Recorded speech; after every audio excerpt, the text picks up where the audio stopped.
So picture this.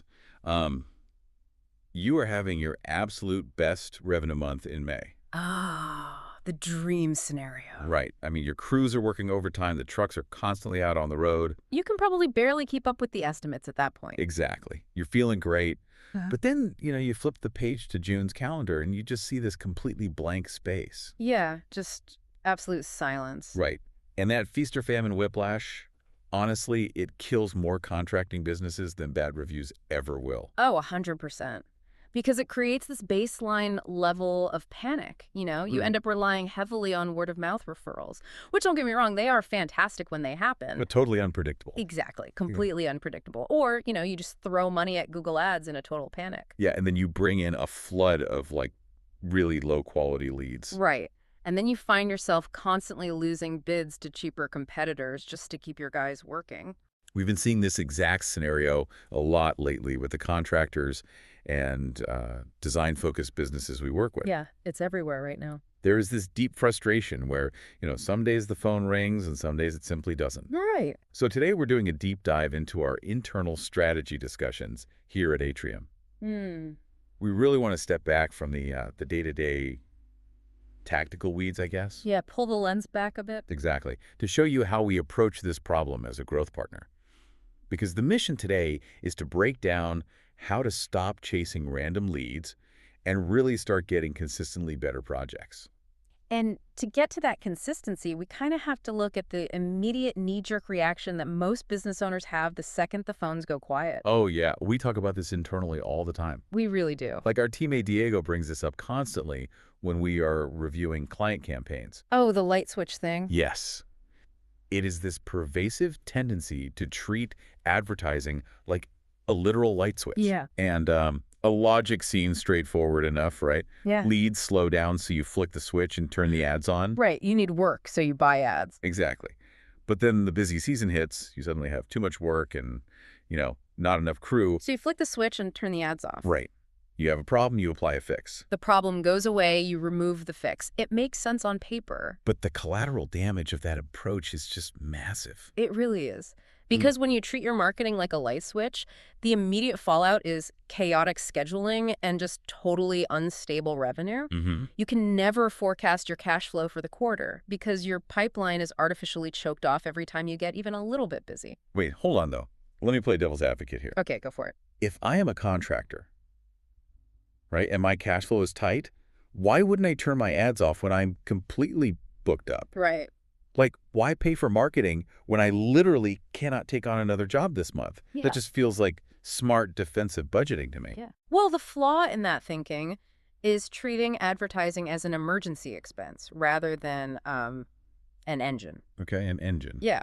When you use marketing as a panic button, you are really only ever capturing the absolute bottom of the barrel. Oh, interesting. You're capturing the people who happen to have an emergency on the exact day you decided to turn your ads back on. Right, the people scrambling. Exactly. And usually, those are price shoppers looking for the fastest, cheapest fix. They aren't looking for quality. Yeah. Real marketing builds predictable revenue because it operates as an always-on engine. It warms up those high-value clients weeks or even months before they actually need you. It's like buying a $100,000 work truck, but refusing to pay for oil changes until the engine literally starts smoking on the highway. That is exactly what it's like. Yes. You are treating your growth like an emergency repair rather than just basic maintenance. Right. And a reactive mindset guarantees you stay stuck in that feast or famine cycle.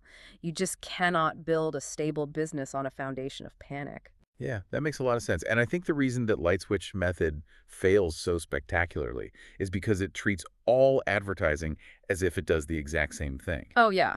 It assumes an ad is just an ad. Right. Which leads us into a debate we hear constantly from home service business owners, which is, should I put my money into Google ads or Meta ads? The classic platform debate. Always. Framing it as an either-or choice like Facebook versus Google, it just completely misses the fundamental mechanics of how these platforms actually function. Because they're not doing the same job. Not at all. So let's break down the mechanics of Google ads first. Because Google captures existing demand. Right. These are customers who already have an urgent problem. They are actively typing things into the search bar, like chimney repair near me, or pool leak inspection. Or HVAC emergency service. Exactly. they're telling the algorithm exactly what they need right this second. And for high-ticket, urgent jobs, I mean, it is incredibly powerful. Yeah, Google is totally unmatched for capturing bottom-of-the-funnel intent. Wait, for the non-marketers listening, let's translate that. Bottom of the funnel just means people who have their wallets out and are ready to buy today. Precisely, yeah. Imagine a funnel where the top is everyone in your city, and the bottom is the handful of people who need a roof replaced today. Okay. Google sits at the very bottom. These customers are ready to book right now. Right. But the massive vulnerability of relying exclusively on Google Ads is that you are entirely at the mercy of the market's current search behavior. Oh, right. Because if you only capture existing demand, what happens when that demand naturally dips? Exactly. If search volume drops during your industry's slow season, your leads just drop to zero. Wow. Yeah, you're just waiting by the phone hoping someone's AC unit breaks. Pretty much. Which is where Meta, Facebook, and Instagram comes in to play a completely different role. Right. Because if Google captures demand, Meta creates demand. Yeah. With Meta, you are introducing your company to the homeowner before they even realize they need you. It is perfect for preventative services or luxury positioning and seasonal awareness. Right. You aren't just waiting for a roof to cave in. You use Meta to show homeowners the early, subtle signs of water damage on their ceiling. Oh, that's smart. Yeah. Or you promote annual inspections. You showcase your premium, beautifully designed outdoor kitchens to people who match your ideal demographic. But maybe they haven't started actively searching yet. Exactly. The way I look at it is, well, Google is the emergency room. You go there when you are in pain right now. Right. And Meta is preventive medicine. You do it so you don't end up in the emergency room in the first place. Or in this case, so you don't end up having to pick the first random contractor that pops up on a search page. That's a great way to look at it. But okay, let me push back again. If Google gets me the high-intent buyer who is ready to open their wallet right this second, why shouldn't I just dump 100% of my marketing budget into the emergency room and completely ignore Meta? Because the two platforms are not competitors. Okay. They shouldn't be competing for your budget at all. They should be working in sequence. Walk me through that sequence. Sure. Think about the psychological journey of a homeowner. Meta introduces your brand first. You educate that homeowner about the subtle signs of a roof leak. Maybe they see a video of your crew working cleanly and professionally. Right. They're just scrolling Instagram and see it. Exactly. They might not click and buy that day. But you have planted the seed. You've built familiarity and trust. Oh, I see. Then, like 3 weeks later, when it rains heavily and they finally decide to deal with the leak, they go to Google to search. Yes. But now, they aren't looking for a generic contractor. They aren't just clicking the top ad and asking for the cheapest bid. They recognize your name in the search results. Because they've seen you before. Exactly. They are looking specifically for you. So the dynamic completely shifts. Completely. You are no longer a commodity competing on price. Right. And because these platforms operate as a sequence, here at Atrium, we never ask our clients, hey, which ads do you want to run? Yeah, that's the wrong question. It really is. We ask, how should your business generate demand year-round? Right, because we don't just turn on campaigns. We build a system. Exactly, a full system. So if the secret is sequencing Meta and Google together, how does a contractor actually build that machine without it, totally falling apart? Right. Let's break down the mechanics of the Atrium approach, because there are 5 pillars to this holistic system we build to generate predictable work. Right. So pillar number 1 is demand capture. This is your structured Google ads, but it requires serious precision. Yeah, not just guessing. No, you aren't just throwing money at generic terms like contractor. You are strategically targeting your most profitable services. So, for example, if you are a plumber, you might focus your budget heavily on trenchless sewer repair rather than simple drain snaking. Exactly, because the margins are drastically different. You want to capture the people who need your most valuable services today. Makes sense. So then pillar number 2 is demand creation. And this is the Meta side. Yes. These are the campaigns specifically designed to build visibility and trust before your competitors even appear on the customer's radar. Right. So you are showing time-lapse videos of a kitchen remodel to targeted zip codes. You are making your brand synonymous with quality in your specific service area. So that when the time comes, you are the only logical choice. Exactly. So you have them searching and you have them aware. Then comes pillar 3, which is conversion optimization. Well, this is a big one. Huge, because getting a click from Google or Meta is only half the battle. And honestly, it's the easier half. Right. Conversion optimization is all about the mechanics of your landing pages. How do you actually turn those really expensive clicks into booked jobs? Right. And our teammate Andrea points this out constantly during our internal reviews. Oh, all the time. We will look at an ad account a new client brings to us, Oh, yeah. right?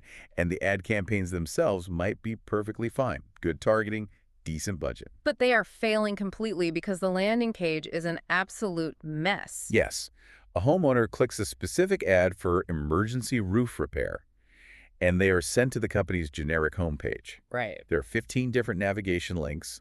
There's a broken photo slider, and the phone number is buried somewhere at the bottom. The customer just gets overwhelmed and leaves. Immediately. The psychological flow of a landing page is so critical. If someone clicks an ad for an emergency repair, the page they land on needs to have the navigation menu removed so they don't get distracted. Yeah, trap them there, basically, in a good way. Right. It needs to have strong social proof like customer reviews or trust badges placed right next to a very prominent Call Now button. The friction has to be zero. Exactly. Zero friction. Because if you send traffic to a confusing website, you are literally just burning your ad budget. Burning it. Yeah. Which leads directly into pillar 4, which is retention systems. Yes. This is about maximizing the value of the customers you already paid to acquire.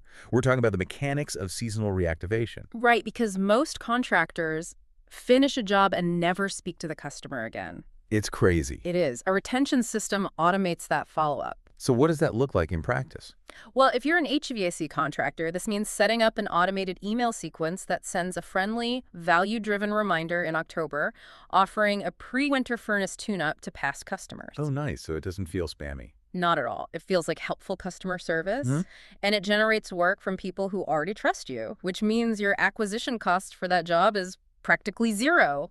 That's huge. Okay, so finally, pillar 5 is authority positioning. Yes. This is the content, the visuals, and the overall branding that elevates you above the competition. Like, look, if your trucks look beat up, your website photos are blurry cell phone pictures, and your logo looks like it was made in Microsoft Word in 1998. People are naturally going to haggle with you. Exactly. But high-end branding justifies high-ticket prices. When you look like the undeniable expert in your market, people stop asking for a discount. Right. Authority positioning eliminates price shopping. It completely changes the conversation from how much do you charge to when can you fit me in the schedule? Yes. So hearing all 5 of these fillers, demand capture, demand creation, conversion optimization, retention, and authority positioning, Right. I have to ask, if I'm a mid-sized contractor who just wants the schedule filled for the next 2 months, Yeah. isn't building all 5 of these pillars massive overkill? Yeah. Like, I just want the phone to ring. I get that. And when you are worried about making payroll or filling the calendar for next week, thinking about a comprehensive system feels incredibly heavy. Yeah, it feels like a lot. But the stark reality is that without the full system, you are doomed to forever compete on price and clicks. If you only focus on getting leads for next month, you are going to be having the exact same panic conversation next month and the month after that. It never ends. Right. The goal of building all 5 pillars is long-term predictability. It's about building a machine that ensures you never have to scramble for low-quality leads again. And we have seen the single-channel approach fail time and time again. Oh, constantly. If you only run Google Ads but your landing page is terrible, you lose. Right. If you have great branding but no retention system, you are constantly paying full price to acquire new And customers. vulnerable. Exactly. Now, naturally, once a business owner realizes they actually need this comprehensive 5-pillar system, their immediate instinct is to try and hire an internal marketing person to build it. Yeah, they think, I have this list of things I need done. I should just hire someone in-house to do them. It is a very logical next step for a growing company to consider, but it's also where we see a significant amount of businesses stall out and completely lose momentum. Yeah, let's talk about the universal hidden pitfalls of in-house hiring. Right, because bringing on a marketing manager or a social media specialist, it comes with a very heavy payload that most owners underestimate. Oh, absolutely. You are looking at a hefty full-time salary. You're looking at benefits. You have the training costs to get them up to speed on the nuances of your specific trade. Mm-hmm. Then there are the software subscriptions, CRM tools, design software, analytics platforms. They need all that just to do their job. But the biggest hidden cost, really, is the heavy management time required from the business owner to oversee them. Right. You are suddenly managing a department you might not fully understand yourself. Exactly. And beyond the financial and time overhead, there is a fundamental flaw in the hiring strategy itself. You are essentially hunting for a unicorn. Oh, the unicorn myth is so real in marketing. It really is. One single person rarely has deep, specialized expertise across media, buying for Google, ad creative for Meta, landing page psychology, email automation mechanics, and high-level business strategy. It's just too much. It is simply too broad of a skill set for one human being to master. So what usually happens? You end up with highly fragmented marketing based on whatever that one employee is actually good at. Ah, I see. Maybe your social media looks visually great because they are a good designer, but your Google ads are bleeding money because they don't understand keyword bidding. Or your ads are fully optimized, but there is no retention strategy in place. Exactly. It is exactly like hiring a really great plumber and then expecting them to also perfectly wire the electricity, frame the walls, and pour a flawless concrete foundation for the house. Right. It is not fair to them, and it is definitely not going to yield a structurally sound result for you. You need different specialists to build different parts of the house. Yes. And this is exactly why we structured the Atrium model the way we did. Right. We operate as a growth partner. Right. The phrase we use internally is serving as your in-house, out-of-house marketing department. I love that phrase. Yeah, because the goal is to provide the entire team of specialists, the media buyer, the designer, the strategist, without the universal pitfalls of hiring a single internal person. Integration is the crucial piece here. A growth partner shouldn't just be a fragmented vendor tossing monthly PDF reports over the fence and hoping you understand them. Oh, I hate those reports. Right. The team has to integrate with your business. We build the strategy, manage the advertising across the different platforms, implement the conversion systems on the landing pages, and track the performance back to actual revenue. And allows the business owner to do what they actually got into business to do in the first place. Exactly. You can focus entirely on operations, focus on service delivery, Yeah. and focus on making sure the customer experience is top-notch. Right. You get the aligned team working on the 5 pillars without the massive payroll expansion or the headache of internal management. Because ultimately, the goal of all of this, the Google ads, the meta creative, the landing pages, the email funnels, it is not just to have more marketing. The goal is stability. It is about transforming the entire business model from reactive to proactive. When this entire marketing system works together mechanically, that dreaded slow season finally becomes predictable. Yes. Your revenue stops feeling like a roller coaster of reactivity. And those ads you were turning on and off in a panic, they become a reliable, steady engine that just hums in the background. Filtering out the tire kickers and driving the right kind of high-ticket projects to your door. Exactly. And, if we pull all of these moving parts together, I really want to leave you with one final thought to ponder. Like, brutally honest. We spend so much time worrying about which specific platform is best right now. But imagine if the search algorithms completely changed tomorrow. Terrifying. Or imagine if one of those social platforms simply disappeared overnight due to a regulation change. Would your business survive? Wow. Because a truly strong, holistic marketing system doesn't rely on a single point of failure. It keeps producing results and generating demand regardless of which specific platform happens to be currently trending. That is such a good point. That is the core difference between just buying random leads and actually building a predictable, resilient business. Exactly. Well, look, if you are dealing with these exact issues, the feast or famine cycle, the inconsistent lead quality, that terrifying blank calendar in June, and you are trying to get more consistent, better projects, that is exactly what we help with at Atrium. You can check us out and see how we break this all down even further at creativeatrium.com. Remember, don't just treat the symptoms, build the system. Perfectly said. Catch you next time.